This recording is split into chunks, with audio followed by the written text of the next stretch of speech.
Good afternoon, all. Mike Logan from AskMikeTheCounselor2.com. Kids are back in school. It's the end of August in Rockford, Illinois. It's raining again. We've had about 4 inches in the last few days. Been a cold, wet summer. But actually I'm here today to talk to you a little bit about basic counseling skills. I want you to know I'm going to put up a lot of these videos on my website that I've been doing over the course of the year. Didn't realize there was such a cry for counseling videos,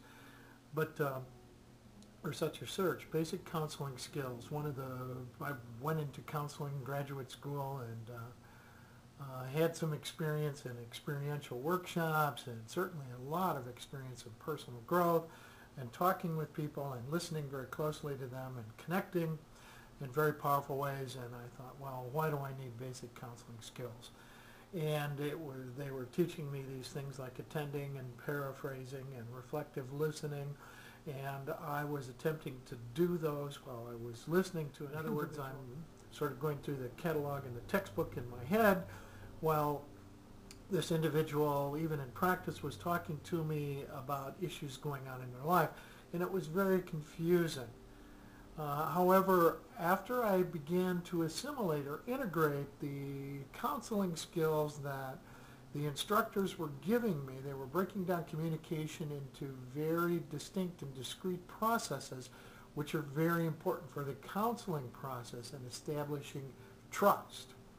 Okay, so counseling, while it has an element of just folks talking quietly and intimately about things going on in their lives, there are some very important and discrete skills that everybody who's coming into this field needs to know. And that's why graduate school and counseling programs and psychotherapy programs typically starts or includes some training in basic counseling skills. And I think the most important basic counseling skill is reflective listening, and there's some other videos I've done on that. There are some discrete skills.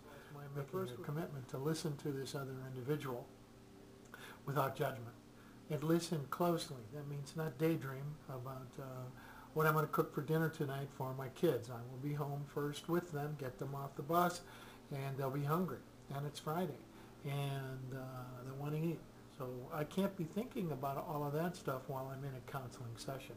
I need to recommit to. If my mind wanders, I got to come back, and if my mind wanders really far, I got to say, you know, I just left the session. Can you repeat what you just said so I can get it? Okay.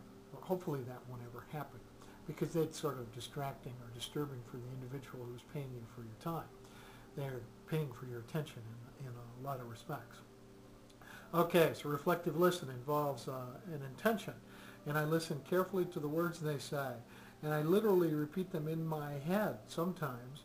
That keeps me from preparing a retort or an answer, and when I get in the habit of doing that, and then I say, okay, let me see if I'm with you, and I reflect those words back to them oftentimes, and I ask them, of course, did I hear you right? They may say no, but they get a message about the fact that I'm really paying close attention to what they say, that it's important to me to hear it. And that is a key piece of the counseling experience for any counselor's clients, for them to get a message that you are paying close attention. You are not agreeing, you're not disagreeing, you're simply listening. So reflective listening is one of those tools that's profoundly important in the counseling experience, and it involves a commitment over and over and over again during the course of a session, because I'm going to get tired. And I may have heard a similar kind of story if it's an alcohol story, for example, about slipping into the progression of alcoholism. I've heard that a lot of times. I typically know where it's going to go. However, I need to listen, not leap ahead to some kind of conclusion. Okay, 2 years later you were arrested, right? Well, I don't want to do that. I want to listen as they tell me their story, as they iterate it, as they put words to the experience. They begin to move away from that old place, that old cognitive, emotional, behavioral place.